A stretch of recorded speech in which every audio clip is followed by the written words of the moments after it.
All India fire service games 2026માં Udhna fire સ્ટેશનના sub ઓફિસરનો ઉત્કૃષ્ટ દેખાવ રહ્યો અને સ્ટેર્સ રેસ સ્પર્ધામાં 23 માળની ઇમારત પર 5 મિનિટ 35 સેકન્ડમાં ચડી સુરતના ફાયર સબ ઓફિસરે બ્રોન્ઝ મેડલ જીત્યો છે। રાજસ્થાનના ઉદયપુરમાં યોજાયેલી all India fire service game 2026માં સુરતના ઉધના ફાયર સ્ટેશનમાં ફરજ બજાવતા 48 વર્ષીય સબ ઓફિસર નરોત્તમ કે ખલાસીએ રાષ્ટ્રીય કક્ષાએ સિદ્ધિ મેળવી સુરત શહેર તેમજ સુરત ફાયર એન્ડ ઇમરજન્સી સર્વિસનું ગૌરવ વધાર્યું છે। તેમણે સ્ટેર્સ રેસ સ્પર્ધામાં 23 માળની ઇમારત માત્ર 5 મિનિટ 35 સેકન્ડમાં ચડીને બ્રોન્ઝ મેડલ પ્રાપ્ત કર્યો છે।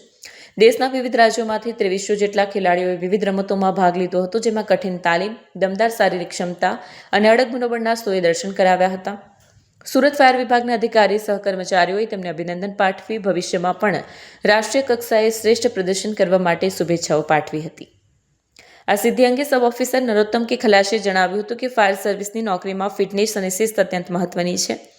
રોજિંદી તાલીમ અને ફરજ પ્રત્યેની નિષ્ઠાએ મેડલ અપાવ્યો છે। આ મેડલ હું મારી ટીમ અને સુરત શહેરને સમર્પિત કરું છું। હું સબ ઓફિસર નરોત્તમ કે ખલાસી સુરત મહાનગરપાલિકા fire emergency service Udhna fire station ખાતે ફરજ બજાવું છું।